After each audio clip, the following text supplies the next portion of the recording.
Support for Chilluminati is brought to you by Manscaped, who is the best in men's below-the-waist grooming. Manscaped offers precision-engineered tools for your family jewels. Manscaped is trusted by over 2 million men worldwide. Join the movement for all your below-the-waist grooming needs. Manscaped just launched in the UK. We've gone years without using the right tools for the job. You can be one of the first men in England to experience life-changing products. Now, let me tell you, one time I was in the UK and I was trying to shave my balls, and the room was literally so small that I'm not used to it. I'm a big guy. I'm used to America. I hit my head on the sink. I turned around. I hit my head on the shower. It was a terrible time. And that is why Manscaped has redesigned the electric trimmer. The Manscaped engineering team has perfected the greatest ball hair trimmer ever created and just released the new and improved Lawnmower 3.0 in the UK. Their third generation trimmer features a cutting edge ceramic blade to reduce even worse grooming accidents than me hitting my head. And when I tell you this is premium, I mean premium. This battery will last up to 90 minutes so you can take a longer shave. And the waterproof technology allows you to groom even in the shower, one of my greatest enemies in the bathroom. One of the coolest features is the LED light, which illuminates grooming areas for a closer and more precise trimming. And they've also upgraded to a 7,000 RPM motor with quiet stroke technology. And let's not forget about the charging stand. Show your mower off loud and proud because this intelligently designed stand is a convenient charging dock powered by USB. And if you are listening to me speak right now, I want you to experience firsthand for yourself. Let's get that bush to tush area of your body, the forbidden strip. Let's get it clean. Get 20% off plus free shipping with the code CHILL at manscaped.com. Make your testes their besties and get 20% off and free shipping with the code CHILL at manscaped.com. That's 20% off with free shipping at manscaped.com and use the code CHILL. Your balls will thank you.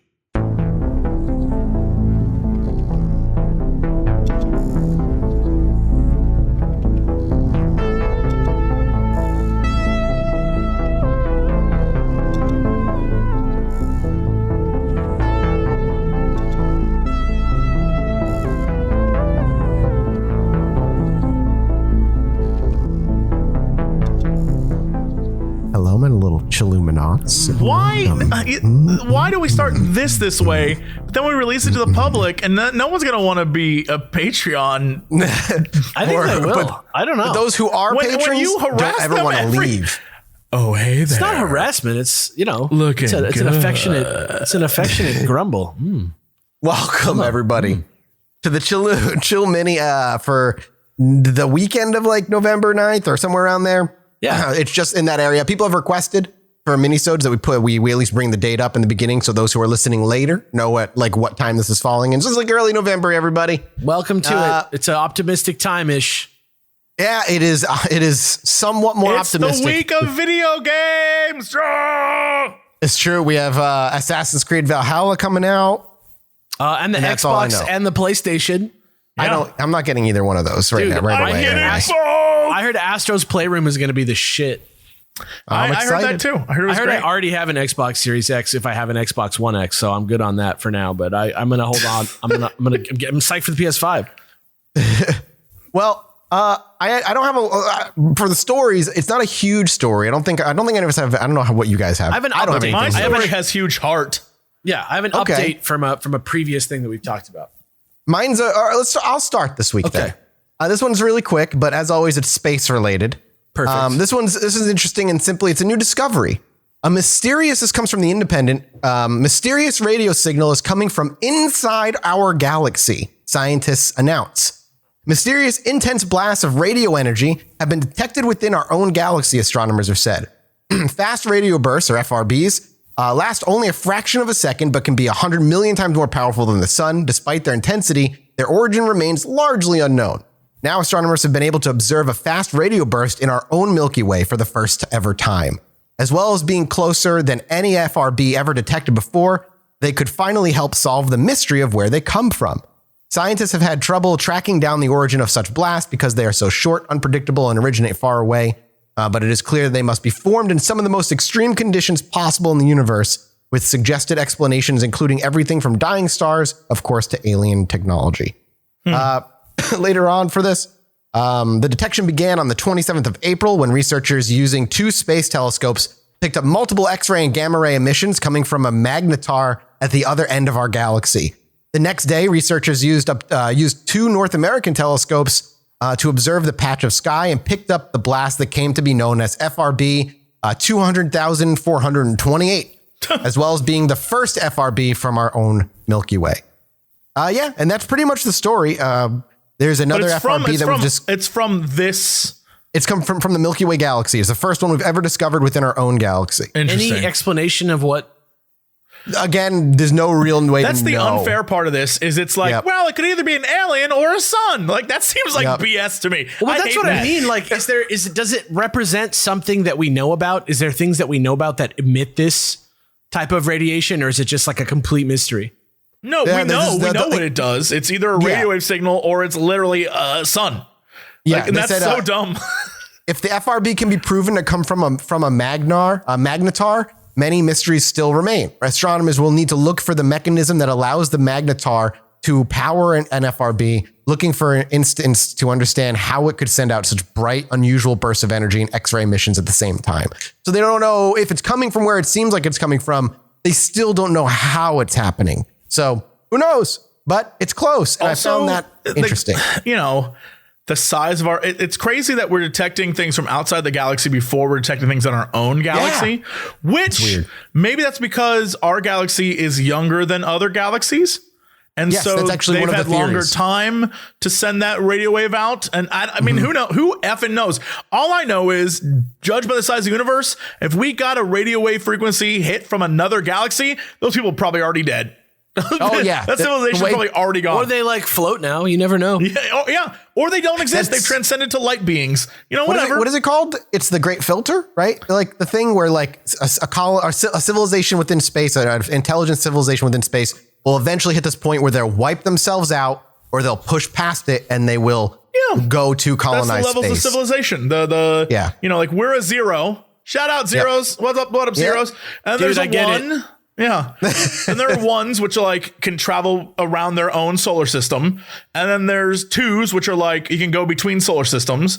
And then there's threes and then fours. And I think there's a hypothetical 5, which is like you are a light being. That's like, interdimensional. Yeah. Potentially what's literally sitting on top of our planet right now. But the idea is also like a 4 wouldn't even recognize a 0. We'd be like ants. So there'd be no reason to even interact with us. Well, that's all I got, boys. Boggles That's my the mind. fascinating little tidbit of discovery in the world of the stars. Okay. So I got a little update for you. Okay. So if you guys remember in September, I brought up a story about a man in a jetpack that was seen at around LAX at like 3,000 feet. I saw a photo of him recently. Yeah. I'm cruising, dude. People were like, only in LA, right? So I don't know how I missed this, but back halfway through October, a couple weeks ago, there was more. They saw another guy in the air a couple miles away from LAX. But this time, and it's 1:45 p.m. So we're talking about in the middle of the goddamn day. Little photos of it. Yeah. Yeah. I remember reading this, and I think the pilot called it into the radio tower, and the radio tower's return question was, is it a man in a jetpack or is it a UFO? Yeah. And he just very calmly was like, man in a jetpack. And she's like, all right, carry on. Yeah. No, it's a man in a jetpack. Difference is that this time the dude was 6,000 feet up. Instead of 3,000 feet up. That is double. Damn. So if we're trying to... Do you need a mask at that? Do you know? I'm sure you need something because you shouldn't be up that high, period. I mean, like 6,000 feet, just to give you an idea, I got my New York Times subscription because I actually like reading news that is credentialed and true.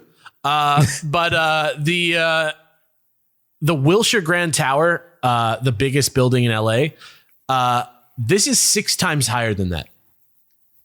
Wow. Damn. Yeah. So that's just crazy. Think about how high up that is, first of all. That's so We're crazy. Getting so close to having our own fucking Iron Man flying around. You couldn't convince me. You know what? Actually, I'm wrong. I'm pretty sure this is just Elon Musk, right? Like literally the man. He's like, I am Iron Man. Yeah. You know what? Last time we talked about this, there was Do you honestly think Musk could keep it to himself if it was him? No, which is why I think he's testing it, and then when he perfects it, he'll be like, I am Iron Man. Jetpack, bro. And then we go into cyberpunk territory, and we don't become the utopia we want. I mean, do you know what cyberpunk is? It is not utopian, my friend. It's never. That's what I'm saying. It's not utopia. We don't go to the Marvel superhero route. We just go to the cyberpunk route. I'm there. But I get Jack's arms, and I'm okay with it. That's true. We could just modify ourselves completely. Yeah. Well, so 6,000 feet up, right? You got to look at the numbers and you got to look at the realm of possibility, right? So the first option is Jetman Dubai, which we talked about last time. Yep. Which is the one where it's like, looks like kind of like an Iron Man situation, except he has like a plastic hang glider on, basically. Yep. Like he's got like hard triangular wings. But this isn't that guy. Yeah, no, that's in Dubai. That's somewhere else. But there is an SFV, like San Fernando Valley company in LA-ish, that's called Jetpack Aviation. They have, quote, the world's only jetpack. Apparently, it can operate for 10 minutes. It can go 15,000 feet. And apparently, they don't sell them, but they have one, and they have like you can pay. Apparently, it's good. Okay, so normally it costs $4,950, $5,000 to do this for a day, right? But right now, if you want to fly on the jetpack, it's only it's still the same price, but now it's 2 days. I don't know if that's a COVID deal or what, but it's a limited time offer. You pay. What does that mean day wise? Like how, if it only lasts for so many minutes? I'll give you exactly. It's 2 days. Okay. So the first of all, you get a photo in the jetpack with the JPA team.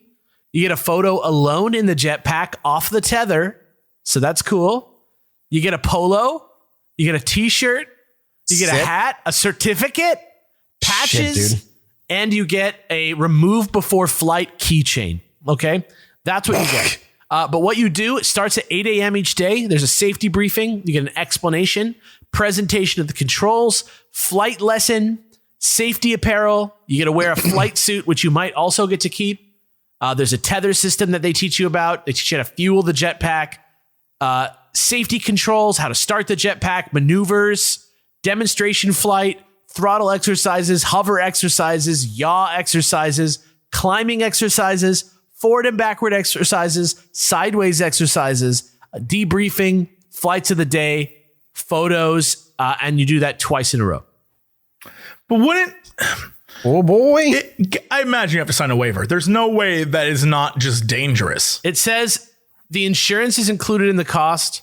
There's a brochure, and on the website, it says it is really safe. So please don't worry about that. We have spent years refining the operation. You will always be on a safety cable and have an instructor that can take control at any time. Will I be required to sign? Connecting you to where? Will I be at the ground? I guess. Yeah, that's where you don't want to be. You know what? Or maybe you don't go that high up. You know what I mean? Maybe you just. Maybe you're right. Yeah. Yeah. But still, no matter what, down is bad when you are anywhere up. You do have to sign a safety waiver. Down is bad. You do have to file a safety waiver. File a safety waiver. It says it would take longer than 2 days to get you to the point of being able to safely fly off tether. Right. You don't say. But you get to do it in the photo session, or they Photoshop it out. Being attached at all times to a tether system, a horizontal cable, reduces the chance of you hitting the ground. Gotcha. So no matter what, there's a horizontal. Gotcha. Yeah. Oh, I see. Right. Gotcha. Okay. I was like, why? Where would they attach it to? Dude, imagine if somebody was like, okay, it's time for your photo op without the tether. And as soon as they take it off, you're just like, take off with the Here's fucking the thing. thing. What are they going to do? Stop you. Exactly. What are they going to do? Tell you how to refuel it. Wait 10 minutes. Like, I don't know. Yeah, wait 10 minutes. I'm dead before 10 minutes, dude. Like that Morrowind quest where the guy just like fucking lands. No, dude, it'll be like episode 2 of Mandalorian season 2. Yeah, where he activates the jetpack. Yeah, he just takes that dude out. Yeah. Great. Lunch is provided. That's good. Great. Good. And the most ominous thing of all, you will wear special apparel designed for jetpack operations. This reduces the chance of burns. Does not eliminate. Okay, I wasn't even thinking about your ass burning or your back burning, but now I am. Yeah, that would scare me, actually. places are very limited, but you can book now at jetpackaviation.com. So if you want to, only for $5,000. Yeah. Though apparently it's not that jetpack. Nobody knows of a jetpack that can do this, like where somebody just like goes off into the fucking sky and flies around on a jetpack, like unsanctioned. That's gotta be a rich fucker. That's all. Yeah, it's gotta be. Sure. Also, Jetpack Aviation is showing off a military application and a civilian application for a hover motorcycle called the Speeder. Ooh, interesting. If you go to jetpackaviation.com, it's on the front page. Its mission to save lives. That's what it says. Okay. But yeah, that's my little tidbit of news is that now there's been a double jetpack guy. And he's out there somewhere. There's somebody out there with a jetpack in LA, somewhere near us, who's just I'm jealous of this flying it person. around willy-nilly. There's somebody with a jetpack. That's crazy, right? Dude, he's the super spreader. Dude, yeah, maybe he's like COVID. a Johnny Appleseed of COVID. Right, he's just going around spreading COVID. That's in the probably US. what it is. We've solved it. I don't think that's what that is. Somebody tell the devs today- we've solved it early. A new conspiracy was born today. All right. As we all know, the elections happened this past week, but that wasn't the most important. That was this one. week? Whoa. That wasn't the most important one. From Reuters in Seoul, Korea, South Korea, is being hailed as a major win for democracy in South Korea. After 16 years in exile, an election winner is returning this week triumphantly to claim his rightful place on the front of a green cereal box. The limited edition of Czech cereal sold out within 2 days when it hit online stores following years of almost ceaseless campaigning by enthusiasts. The long road to the cereal aisle began in 2004 when Kellogg's Korea launched a lighthearted marketing campaign for Chex, a 5-grain cereal, asking South Koreans to vote on a new flavor. The TV commercial featured 2 cartoon candidates. They were vying for the Chex Choco Empire, and the 2 candidates were the chocolate-flavored Checky and the green onion-flavored Chaka. Green onion Chex, dude. What? Listen, in the world of 2020, where memes are king, you do not play with shit like that. Well, this was 2004. Oh, what? Yeah. What? The PR stunt was meant to end with an easy victory for the chocolate Checky, but the people did not agree. Oh my God. Votes for Chaka surged past Checky, catching Kellogg's completely unaware. Citing multiple votes by individuals, the company halted online voting, threw out duplicate votes, and declared Checky the winner. Chaka fans cried foul and decried Checky's subsequent 16-year rule as an illegitimate tyrant. Chaka remained in the public consciousness via regular hashtag like pray for Chex and memes depicting the onion character as a freedom fighter. God, to live in fucking Korea where the big election was about green onion Chex versus fucking chocolate. We never expected customers would be this interested in the product after 16 years. Kim Hyun, a spokeswoman for the Kellogg's Korea company, said, every time we launched new cereals or had promotional events, online communities would repeatedly ask us for the flavor. Chaka's success was so monumentous that on the day it was announced earlier this month, it surged past North Korea's bombing of an inter-Korean liaison office to become the top trending topic on South Korean social media. That's just fucking depressing. Oh, that's just so sad. Good God. The fact that overtook like an attack. Here's one of the tweets. The cheating forces of Checky were ousted and Mr. Chaka's 16-year struggle has finally come to an end. A TV advertisement apologizing for the delay featured a small child whose dreams of onion cereal were crushed. Promotional materials included a faux political poster with the image of Chaka over former President Barack Obama's "Yes We Can" slogan. And if you see the commercial, it literally spoofs, the dudes dancing with the coffin. That meme, yes, it literally spoofs memes in this trailer.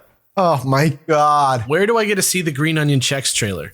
I will send you the, it's gotta be on YouTube. It is on for sure. It might be on YouTube, but it's for sure in this Reuters article. Limited edition cereals are usually on sale for about 3 months, but that could be extended if sales are strong, Kim said. The company has been working on developing the cereal for 15 years, but couldn't figure out the right onion flavor. When it called for 50 early testers, they received 14,000 applications. Traditional breakfast cereals are often savory and even spicy, and many people seem to envision the onion flavor as a potential bar snack with beer rather than with milk. Yeah. I had adult-like taste in food since I was young, so I love local food with garlic, green onion, or kimchi, said food blogger Lee Soo Jeong, 24, who voted for Chaka as a child and was an early taster. Her verdict: the green onion flavor is just too mild. And she was disappointed. It's like freaking Duke Nukem 3D coming out. Yep. And everybody was just disappointed. If you watch the trailer, it's really funny. One of my favorite is there's a clip of a guy on YouTube trying it, and he seems to have the opposite opinion. I'm watching it with the subtitles on. He says it has a strong smell and tastes like green onion, and he's eating it out of a cereal bowl with milk, and it looks so gross. And I want to try it. I want to try it. I'm trying to, like, I have to know what it tastes like. The closest thing my brain does is like, what if you put Funyuns in milk? Like, that's where my brain goes. But that's like garlicky, right? Like Funyuns? It's onion flavored, but like it has like a... Yeah, but like what? Yeah, like I was trying to figure out like what kind of flavor would you give a cereal? Like you're gonna put it in milk. Green onion. I mean, I don't want. I would eat it out of a cup. I would eat it all day, like as a snack. Like a snack. In milk, it makes no sense. Like a dry snack. But I get it as when you think about it as Chex Mix. I think it actually works with Chex Mix. Yeah, I think that's actually a solid Cheetos addition. And shit. Yeah, come on. Yeah. Just not with milk. It's just a weird. I do think it's hilarious that they tried in 2004 to troll the Chex Company, and the Chex Company was like, chocolate wins. And then for 16 years, they kept doing this. And it took until 2020, the year of years, the year where we finally see everything clearly. It took until this time they for saw them to be clearly. like, yeah, you can have it. And like I said at the beginning of the article, I need these. It sold out in 2 days. That's nuts. I need to try these. If you see that, my favorite part is if you look at the, let's see if I can send you the direct. Even on the, oh God, how do I even show you this? How do I show you this image? Even on the image of the Chex, there is this giant green onion Chex in the background. He's pushing the chocolate Chex out of the way. That's funny. Great. Hold on. I'm just going to save this image as. Somebody give me a bag of these, please. Yeah, if you can send. Oh, well, while we're getting out of here, this is a Minisode, so a little behind the scenes. Jesse, you're going to be getting a painting soon, sir. Yeah, cool. So thanks for that. I saw that. I'm so excited. You sent me a haunted doll, dude. It's about time. Whoa. One of us sent you a haunted doll. It had both of your names Why attached. am I being punished for this? We both decided. Don't try and go back. Retcon history. Don't worry, Alex. Somebody else has another haunted item they've been trying to hawk to me. I'm going to get that sent to you. I welcome it. So don't. Cool. I'm so excited. Don't worry about it. What if it ends up on fire for some reason? Then we know that the picture was filled with hate, like he said. Yeah. What if I set it on fire? The picture is filled with hate? That's the problem. Every time they go into the room, they said they like gets cold in the picture. It's a picture of flowers that was in the house when they moved in. They said it's been there since they moved in, and the room feels wrong, and the picture feels like flowers. There you go. It was I don't even get that reference. You will. But all right, sweet. When we watch movies one day. All right, I'm excited. All right, that's it for this mini. Forgetting you never watch any movies. I know. Oh my God. References just go whizzing by, dude. Next week will be no Minisode. We'll be back to the week after with the Minisode. Don't worry. Next week is a Minisode compilation for the regular folk, and we'll get back to it the week after. Yeah. That's it. So thanks, guys. Thanks for listening. We love you, and we'll see you next time. Bye. Bye, buddy. Look, I'm not sure how you feel about it, but I feel like I'm always staring at a screen these days, now more than ever when I'm stuck in my house like I am. And whether you're an avid news watcher or you're in serious need of a distraction, sometimes unplugging is actually a little easier said than done. And one of my favorite ways to rest my eyes and still get access to all the cool things that I'm dying to listen to and pay attention to is by putting Raycon wireless earbuds into my ears and listening to something great. Whether you're catching up on your favorite news podcast, binging an audiobook, or powering through your workout with a pumped up playlist, a pair of Raycons in your ears can make all the difference. They sent me a copy of their E25 Raycons. I've been putting them in. They do not fall out of your ears. It's pretty crazy. I've been using with my iPad to teleconference. It has been literally night and day in terms of things like my dog barking or people working on my house, taking advantage of the fact that not that many people are outside. Having the things right in my ears, it's really made it a lot easier for me to function in my day to day in terms of my relationship with technology. There's no dangling wires or stems to get in your way. Raycons come in a range of stylish colors, but always with a comfortable in-ear fit for a more discreet look.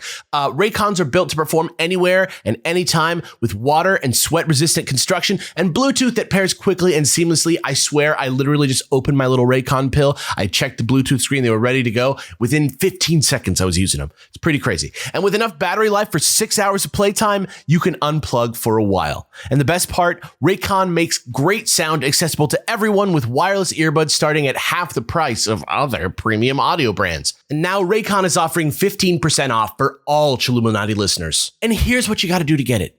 Go to buyraycon.com/CP. That is it. You get 15% off your entire Raycon order, so feel free and grab a pair and a spare and another one for your grandma and your auntie and your dad and anybody else who's complaining about not being able to hear you on those teleconference calls that you're all doing. That's 15% off at buyraycon.com/CP. Again, that's buyraycon.com/CP. Hello, my little Chilluminauts. No. And welcome back. Still not cool.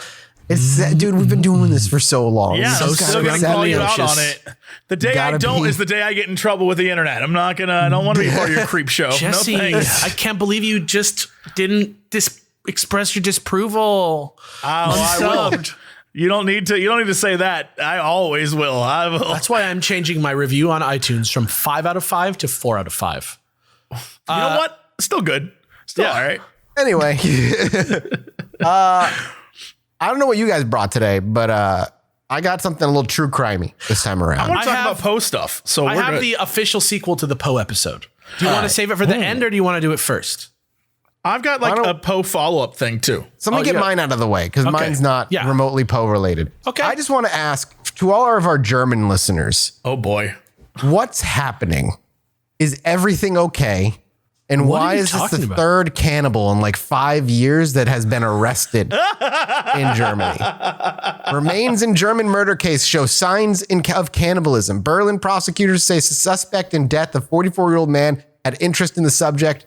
German prosecutors say there's evidence of cannibalism, the killing of a 44-year-old man whose remains were found in Berlin. A 41-year-old man was arrested at his home this Thursday on suspicion of murder with sexual motives close to the site where the victim's bones were found. Quote, the suspect had an interest in cannibalism. He searched online for the topic. Yeah, he searched online for the topic quite often. Okay. On November 8th, a walker had chanced upon the skeletal remains of a human leg on a field on the northern outskirts of Berlin near the border of Brandenburg Gate. Oh. On the bones, investigators discovered bite marks, though they said it was still unclear if they were human or from an animal. The remains were those of a 44-year-old high-voltage technician who had gone missing from his shared apartment in Berlin's Lichtenberg district on the 5th of September. And it goes on to say that I think the looks at the biting marks, they potentially are from human. And I just want, like I said, this is like the third cannibal in like a few years. All right, let me just stick up for Berlin for a hot moment. Berlin, you are a great ass town. Don't let anyone tell you otherwise. Every time I've been there, amazing. The people are great. I like Berlin. It was beautiful. It was kind of sadly beautiful in a way, evocatively beautiful. In 2006, the Rottenburg cannibal happened. And then in 2015, the German police officer was convicted for murder and killing a man he met on the internet and then ate him. Berlin has a streak of very, like a liberal streak to it, a sort of like F the man streak. And frankly, nothing says more F the man than eating a person. So I feel like they're saying eat the man in that case. True. Yeah. Well, I mean, eat the rich. Man, then I'm just saying, so you got to work your way up. What if the secret is that like 45% of people in Germany are secretly delicious? Just cannibals? What if there's just a whole culture of cannibalism, and it's all just a secret? That just like 45% of the Germans are secretly delicious. No, it's like Blade. Like what if it's just below the surface, like some kind of fucked up Harry Potter maybe, dude, situation? It's just weird. It's just weird because I feel like cannibalism isn't something we see in America all too often. Look, I don't want to start saying something like that because then somebody's going to hit me with the Google links to like 45 cases of cannibalism in my hometown. And don't send me your personal pictures of your own cannibalistic tendencies either. I don't need them in the inbox. I will delete them. Just leave me alone. We're tired of it, okay? Cannibals? Yeah, I'm tired of your weird shit. Just be aware, cannibals, that you don't have to eat your friends because this week, on November 20th, a lot of articles came out about how there's a thing called human steak, which is something that you can grow. Yeah, I'm wicked good. It is do-it-yourself meal kit for growing steaks made from human cells, recently nominated for Design of the Year in the London-based Design Museum. Pretty good on that's that. a thing that could happen in the future. Super good. Like 1,000%. I'd rather eat a thick liquid made of bugs than a human steak. Oh, that's so weird. It's so weird. Would you eat it? Would I? Yeah. You know what? Here's the thing. If it was like, all right, I'll be real. If it was on a dare, I'd have to. By law, It's got to be a no. By dare, I'd have to. I'd have to do it. If someone was like, what if it was just put in front of you as an right. option? Like you have you have an opportunity here. No, if it was like my option was a delicious steak or genetically grown man meat, I'd be like, nah, I'm good. That's another awful part of it. Okay, like I'm an adventurous eater. You know what I mean? I've had whale. I've eaten balut. I've eaten all kinds of bugs, all manner of bugs and worms. Human flesh, real or not, is like, oh man, I don't know. That's the forbidden fruit, man. I just thought up a joke, but I'm gonna, it's a human flesh joke and eaten, but I'm gonna just keep it to myself. Hey man, that's what the chill minis are all about. That's Chill mini after dark, baby. Hot cha chow. But here's the deal: cannibals say that human meat tastes the most like pork, like this most similar tasting meat to human is pork. So you know that steak's going to be good. It's going to be like a big man-sized pork chop. I'd still rather have, I don't know, like a nice chicken breast or something than a pork. Than a Jesse breast? I gotta be healthy. What if you could just make your own food out of your own cells? Here's the thing. If you could, we would have been doing that for all of history and we'd be fine with it. We'd be totally fine with it. It's so mentally repugnant to me to like walk myself through the process of doing it that I don't know that I could eat fake human flesh like that. I don't know that I could do it. I'm not cool with eating fake anything, right? It seems weird to be like, yeah. I mean, like, I don't know. I don't mind beyond because it's not trying to be anything. No, exactly. But it's not trying to be like it's a vegetable thing rather than it's meat that we made meat. Oh yeah, no, thank you. That is a whole nother level. I'm like, nah, I don't trust that. Meat, it's fucking scary, dude. That's like how you're gonna like grow 5 arms later or something. Well, here's the thing. Maybe I'm wrong because I do kind of think I'd love to have extra body parts. I would like to have a storeroom somewhere of like, look, I need a kidney. Okay, here's your own. Right? I mean, in that context, I'm a lot more willing to negotiate, you know. But in the context of like, I grew this, eat it. It's a human. It's human progeny, but it's not alive. But it's meat from a human. I would be like, this is like a game that I like. This could be like in a video game where they make you eat this, and it would be like the scariest part of the game. But again, on a dare, if money was involved, I'd eat that. I'd be like, all right. I'd do it and be like, this is for you, America. Oh, for America. Oh my God. Look, I'm just saying, when we go overseas, Alex knows, every time we're in the UK, some Brit or some like, Scottish dude is just like, we're better drinkers than you. And it's like, all right, let's fucking do this. All right, for America, we got to show up. I have a spoiler for you about who's the best drinker. It's me. You can't beat me. I've never lost. It's not me. I'm the last one awake every time. Every night. I watch you all. I see you all off to bed every night. at CoxCon. Although every once in a while, Davis is the guy who just like, it's Davis 6 a.m. and you're like, are you still up? Davis is wild because he'll be like gone at midnight. And then at like 6:15 a.m. he'll be like, hey guys, what's up? You know me, it's your boy Davis. And it's like, where did you come from? And he's like, I've been around. And it's like, why do you smell like cigarettes? He's like, I don't know. Shut up. Where were you? Oh, it's so funny. I can't wait to travel again. Man, I miss the world. Being in this apartment sucks. I need to get out. It's going to be so good to see people again. Yes, I agree. All right. That was a tangent about cannibals. Anyway, you want the sequel to Poe? I will give you the sequel to Poe. Well, before you sequel us, yes, can I hit everyone with a little factoids about Poe really quick? Hell yeah. Please, of course. So, me.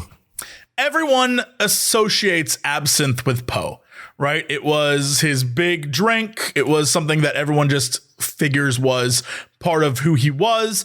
And for a lot of history, people assumed that the hallucinogenic properties of absinthe were what gave him these crazy ideas for stories.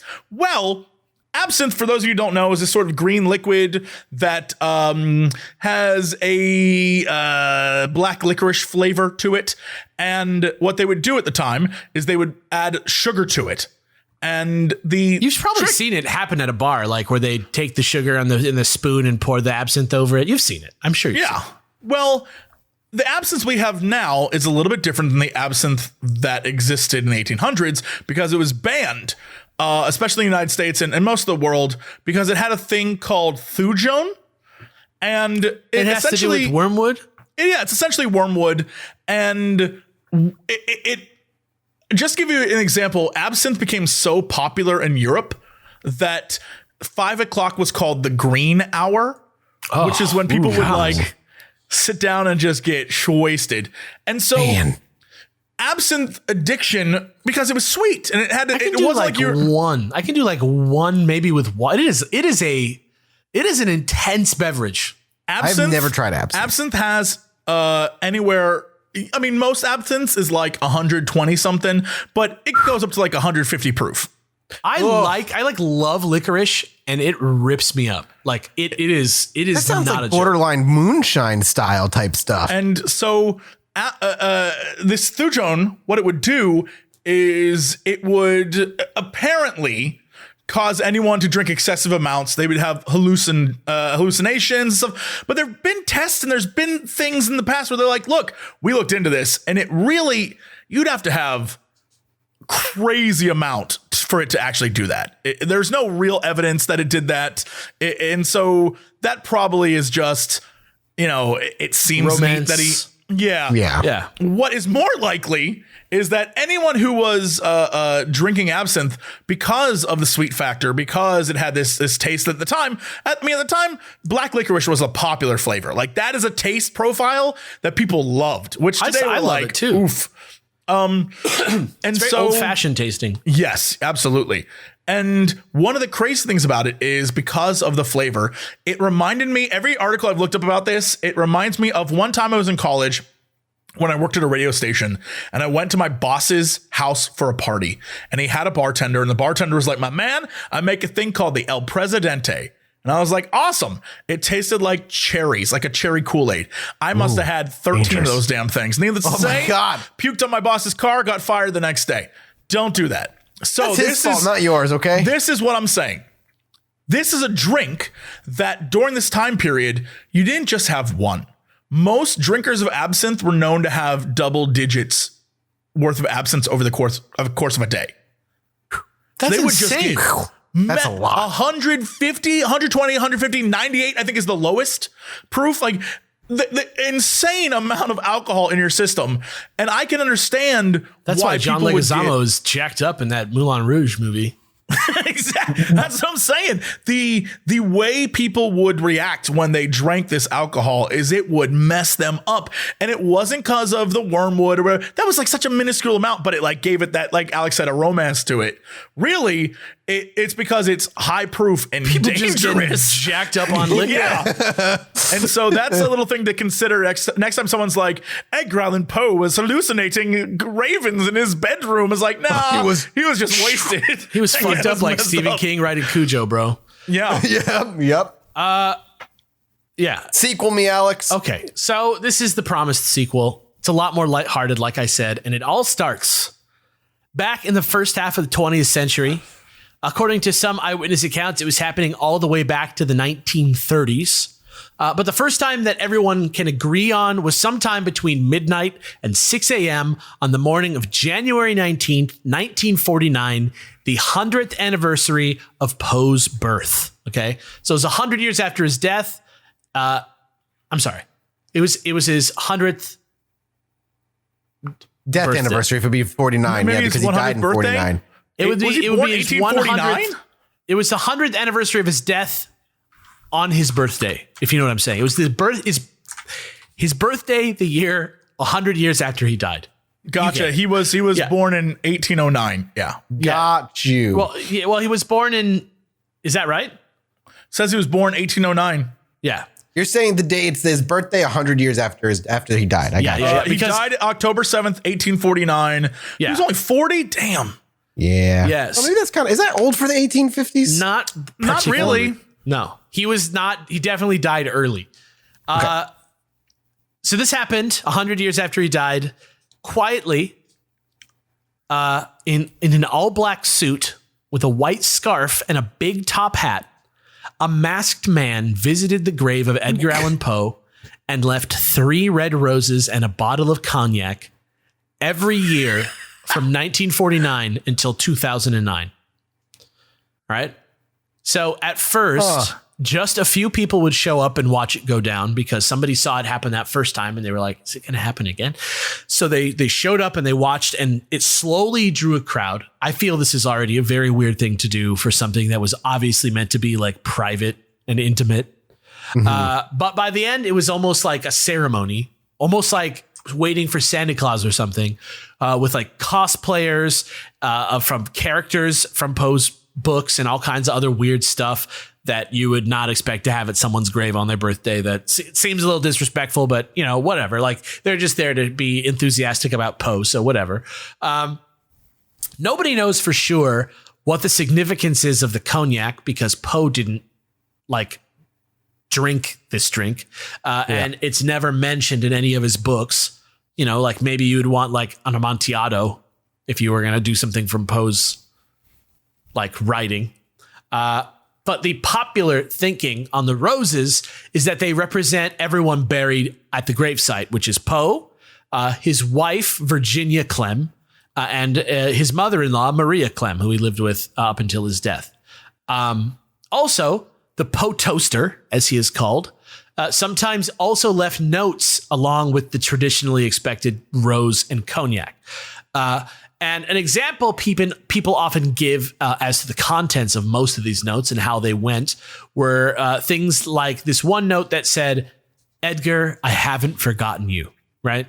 So it's like a bunch of notes like that for the most part, just sort of schmaltzy, sort of slightly nostalgic notes about Poe. But in 1998, the note said, the torch will be passed. Which implied seemingly that maybe the tradition of leaving this stuff was going to pass maybe from a parent to a child or something like that. And indeed, after 1998, the toaster was reported to be a younger man. So a lot of people assume that it was this guy's son that took over for him as the toaster. And the only way we know that this second toaster was even legitimate was that the curator of the Poe house has a secret signal worked out with the real toaster that this guy also knew and continued, if that makes sense. So he actually had a sort of secret way of being like, I'm the real one. I know what's up, which is crazy. But like I said, things ended for good in 2009 and it didn't go out on a high note either. It just sort of like got slowly weirder and weirder as it petered out. So, like I said, the first time that there was any sort of like change was in 1999 when this younger person came. And in 2001, days before the Super Bowl between the New York Giants and the Baltimore Ravens, here is the quote was, the New York Giants, darkness and decay and the big blue hold dominion over all. The Baltimore Ravens, 1,000 injuries they will suffer. Edgar Allan Poe evermore. Very weird, because not only was that the first time that the toaster had ever mentioned anything like going on in current day, it also seemed like he was supporting the New York Giants over the team from Baltimore that's named after fucking Edgar Allan Poe. So I don't know. It was pretty weird. And then in 2004, during the Iraq War, when everybody in America was mad at France and we invented the stupid ass freedom fries thing that we were doing for a while, apparently the toaster was now one of those people, and left a note that said, "The sacred memory of Poe and his final resting place is no place for French cognac. With great reluctance, but with respect for family tradition, the cognac is placed. The memory of Poe shall live evermore." So, yeah, people were kind of turned off by the weird new toaster, who absolutely did not fit with the like sort of like Barnes and Noble gothic romantic version of the toaster that they were sort of imagining. And apparently sometime between 2005 and 2008, the last couple of years, the curator found a note that was so upsetting that he actually lied and said there wasn't a note. And he still hasn't told anyone what that note said, except that he said that in hindsight, he should have known that it meant it was all over. And finally, after 2009, he never appeared again. And though many pretenders have attempted to replace the original, that never officially happened until 2015, when the Maryland Historical Society actually held a competition to find a replacement, who now does it in the name of city tradition. And I think still anonymously, like this guy showed up when they announced that he like showed up at the grave and like played on a fiddle in his mask and like went away. Like said a little like quote and disappeared. Did a little jig and bye-bye. Yeah. So now he's like a sellout sort of like character. Yeah, that's kind of a bummer way to end it. Yeah, but there is one picture of the real original toaster that exists, and I have it right here for you. I will post it in the subreddit a little bit after this goes live, but this is the only picture that exists of the Poe toaster, and it's a very poor quality image. Yeah, it is absolute shit, but at least we know he exists. You can see, you can see his hat, you can see his scarf, you can see he's got some sort of bouquet or something in his hands, maybe. Yeah, he's like kneeling. And maybe he put his cane up against the grave there. Yeah. But that's this weird guy that came and toasted Poe for 50 years at his grave every year on his birthday that nobody knew who it was. Pretty wild that exists, huh? Yeah. What a magical tale of a strange man who enjoyed cognac. Yeah. Thanks for the money, guys. With the man who hated, it ended with the man who hated the New York Giants, or liked the New York Giants. Thank you for your money, everybody. We appreciate it. We'll be back next week with another minisode for you. Germany, get your shit together. Whoa. And if you're that guy who leaves cognac or does a little fiddle dance now, send us an email. Let us know what it's like to have that job. Yeah. I'd love to know what that job is like. Put it on Dirty Jobs with what's his name? Mike Rowe? Mike? Yeah, Mike Rowe. Dirty Job with Mike Rowe. I want to know. I want to see the Poe toaster episode. Thanks for listening, everybody. Goodbye. Bye. Bye. Hello, my little Chilluminats. No. No. Welcome back. Yeah. The Chill Mini. Welcome back to it, Jesse. You know you enjoy the intro. That vanilla, that white chocolate voice. You refer to yourself as white chocolate in private? I do now. That makes it even worse. You know what's one of the best pieces of trivia about white chocolate? It's bad. It's not chocolate. Yeah. Yeah, it's bad. It's gross. You teased us, Alex. So I'm going to hand the reins directly to you for this little minisode here. You've got to follow up a sequel to the episode of the trio of mysteries you gave us. Oh, yes. So this goes back to what I was saying in the Voynich manuscript section of the episode. I was talking about there's a mystery figure that sold this book to Emperor Rudolph II of the Holy Roman Empire. And that person is a man called John Dee, who is super just notorious. He's sort of like a Rasputin-esque figure, like a historical occultist and sorcerer person. Like I said, he worked with Edward Kelly. I think the guy's name is the like Philosopher's Stone, like transmuting metal into gold guy. And there's some controversy over whether this guy ever actually owned the Voynich manuscript itself, but we know for sure that he owned another book called the Book of Soiga, which is also known as Aldareia, and it's a treatise on demonology written in Latin from the 1500s. Nobody knows who wrote it. Some say the devil. I don't know if that's true. One can only hope. Why would the devil do that? Dude, do you know about the Codex on Demonology? Do you know about the Codex Gigas or whatever it's called? The giant Bible that was written by the devil? What? I want that. What? Dude, have you not seen the Ninth Gate? That sounds sick as hell. All right. Don't worry about it. Is there a chapter on Power Ranger powers? I haven't gotten to that. I haven't gotten to that part. It's just the Bible. It's just the Bible, but it's written by the devil. It's the Holy Bible. What's the difference then? I don't know. But that's not this book. This is the Aldareia. And this guy was an advisor to Elizabeth I. He got this book in the 1580s. And most of the book is written in Latin. Dee could read it, no problem. There's all sorts of conjurations, spells, protection spells, formulas, hierarchies of angels and demons.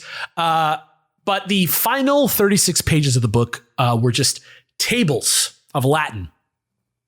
And he realized that it was a code of some kind, but he never was able to solve it, even though he did call on Edward Kelly, his scryer, his crystal gazer, who he said he summoned the archangel Uriel to come down and ask him about the meaning of the 36 pages. And the angel spoke directly out of Kelly's mouth, said the book came into existence when Adam entered paradise and that only Michael could read it. And obviously Uriel's not Michael. And the angel also said that the book was cursed and that anybody who deciphers the meaning of the tables would die 2.5 years later. Very specific. It's a very, very weird, specific curse. That's enough time to let everybody in the world know what they transcribed to. Yeah. But John Dee died in the late 1610s, sometime before 1620. The Book of Soiga disappeared after his death. Nobody knows what happened to it for a long time. But it popped up, like the name of the book popped up all over the place. But people were worried that it was lost forever until 1994, 400 years after John Dee died, when a copy of the book was found just in a pile of books in the British Library in London. It's the biggest library that exists. And this person, Deborah Harkness, found it. She's an American historian and professor, and she wrote a thesis on John Dee, which is like amazing that she found that. And what's even more amazing is that a few months later, she found another copy in Oxford, in the Bodleian Library at Oxford. Sure. And as soon as it was announced that somebody had found it, a bunch of cryptographers were like, let me try and solve it.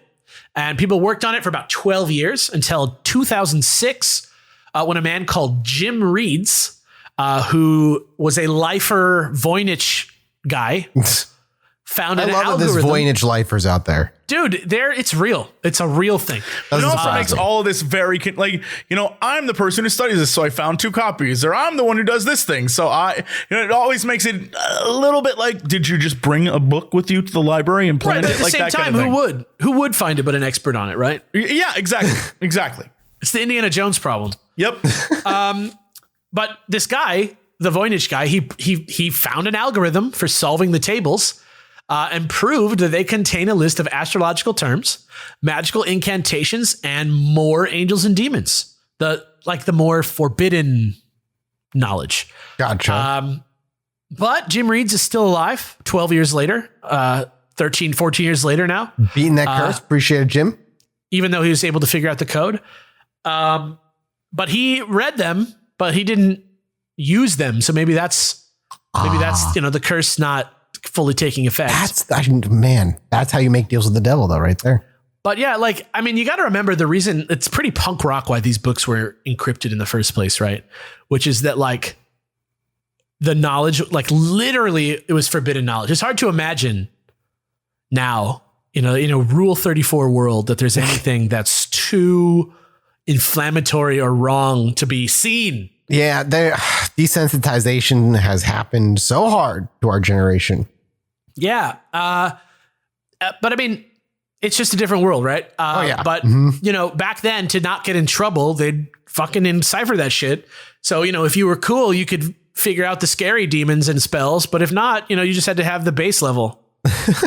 Or maybe, they kept it back and then have like money and they're like, yo. Like, here you go.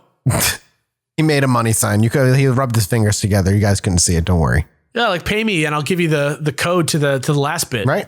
It's like a classic, like exclusive club kind of thing, right? Like if you can easily see somebody using that to extort money out of people. Yeah, exactly. Yep. But yeah, that's the Soiga. That's the Book of Soiga. Sweet. Fascinating. What I bring to the table, something that we absolutely have to talk about. Is it what I think we're going to talk about? Because it could be my thing too. It's probably both our things. Is and it that's part fine. 2 of an unfolding saga? Well, did we even cover part 1 of the unfolding saga? I think this saga has unfolded during the course of this week between the last episode and this episode. Oh, yeah, right. So. We didn't have you're right. Okay. Well, let's talk about it. The amazing monolith that appeared randomly in the Utah deserts, was it? Or was it the Arizona deserts? The monolith in Utah. Yeah. It was a large rectangular thing that just the public whatever, basically the people who go helicoptering around looking for missing people, Utah Highway Patrol, they found this monolith as they were helicoptering around in the middle of nowhere, and they examined it. There's video of them checking it out. Later on, somebody went to go check it out on Instagram after he figured out where the coordinates were, and it's like a thin metal that's like maybe aluminum that's riveted together. However, in between the time that it's been found and now, it's also now gone missing. And so we're kind of just left curiously wondering what the hell it was. It has to be like the real life version of Gene Guy from The Mandalorian, right? Like it was probably because the theory that I heard was that it was Westworld that left it there. And that they were filming. Say something. Well, they said they were filming in the area and that like maybe somebody on the crew left it. And I think that maybe they like saw it on the internet and they were like, oh shit. And they like went back and got it so they wouldn't get shit canned. But I don't know. It's interesting. Because it was just in a very remote area. Like it wasn't a place people would find or see it normally.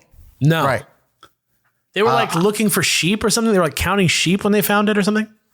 Yeah, they were doing something really, really bizarre. In a helicopter and they were like, what the hell is that? Yeah, it's very bizarre. It looks like, what is it was it a 2001 A Space Odyssey? The monkeys who find the monolith? The monolith. Yep. The monolith.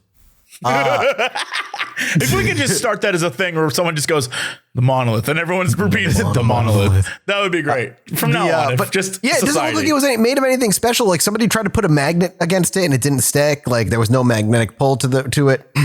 Nobody knows. I almost feel like it might have just been an art piece. Like somebody just being weird and waiting for somebody to find it. And just as somebody finds it, they planned on removing it. A lot of crazy things it could be, mostly because in the desert, there's a lot of crazy stuff. And not in like, it's the desert, that's great. But like the US government, everything from the Air Force to cable companies will stick stuff out in the desert and use satellites to, like, you'll see weird like boxes with multicolored stuff like in the middle of the desert, and people will be like, what is this? What? But really it's in space. A satellite is looking down, recalibrating based on that, off that box. Yeah. It's like exactly. It's just something it's like a geotag, but real. Yeah. Exactly. And so there's a lot of things, and they stick in the desert because no one's there. No one's going to mess with it. Exactly. And so this clearly could be something like that as well. Like something somewhere use this as a marker. And there could be other markers like that out there that, if you have a satellite or some sort of, looking device that you're like, okay, yeah, pinpointed and, firing whatever or changing whatever. Or I wonder why they removed it. If that's what it was, like why the sudden removal? Because it was discovered. Probably because everyone saw it and they were just going to go out there and mess with it. Yeah. I think it could be that there was something in it. The guy who actually went out there and took a picture of it like the other guy who was like, here's how you get there. Yep. That dude, like, I think he said it like felt like a cardboard box, like it was hollow. Like maybe, maybe it was like a personal item, like somebody's grave or something, and maybe they moved it. Or just like the memory of somebody. Yeah, I mean, we'll never know. It could be one of 1,000 different things. It's just fascinating because it sparked the curiosity of everybody for a couple of days there. And they said it went into the ground a ways. Like it wasn't just standing there. Yeah. I want to know now that it's gone, how deep it went. The images that they show online is this kind of like a little pyramid bit left over. Oh, really? Yeah. Like I think people have put rocks next to it, but it looks like, at least from the stuff that's on Twitter, it looks like there is sort of I'll just send you guys this image. It looks like there's kind of I don't know, like a little pyramid sticking out of the ground, and someone has put rocks next to whatever remains. There you go. I saw that little picture earlier. I didn't realize that was of the same site. Is that real? It's the exact same site. Yeah. That tweet is from Brian Schnee. And I guess the photo is Kelsey Dockham, Canyon State Overland. And he's like, yep, it's gone. Yeah, that's pretty crazy. I mean, have you heard of John McCracken? No. So there's another theory going around about this, that it has to do with John McCracken, who is a sculptor. He's like an artist. And if you just look at his work and you compare it to the monolith, like they look very similar. But if he did do it, he did it in complete secrecy. At the same time, it's not like it's a unique shape. No, but it's news because it's almost identical to this one piece, Fair, by John McCracken, which you can see there. Yep. Other than that, this one is like riveted on the side. Yeah. But I haven't seen the McCracken sculptures up close to know. But according to his dealer, yes, he made it, obviously. According to his son, maybe he made it, but all his buddies are like, no way. Huh. But he died in 2011. He died in 2011. Oh, gotcha. So it would have been out there. I mean, it was in a very remote, untraversed area, so it's very possible. It's not necessarily that he put it there. It's just that he made it, maybe. But who knows? It's been confirmed that it was removed on the evening of the 27th. That's the last.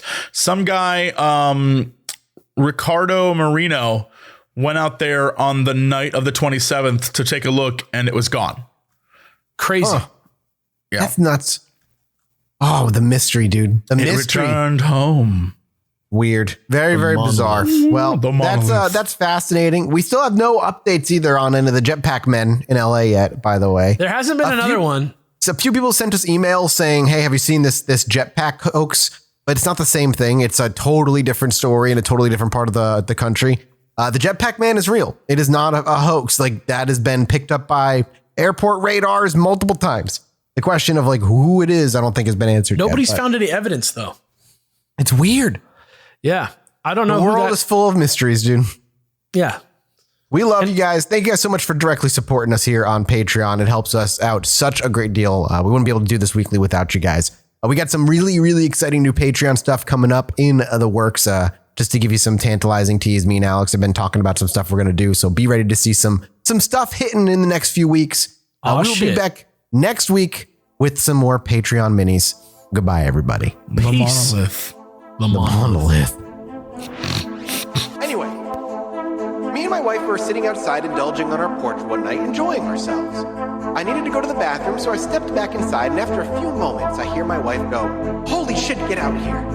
So I quickly dash back outside, and she's looking up at the sky in awe. I look up too, and there's a perfect line of dozen lights traveling across the sky. Could just be that you watched that movie. I would dream of the goblin, one of my favorite toys, go to sleep with the toy, and wake up with it missing. And I remember this drove me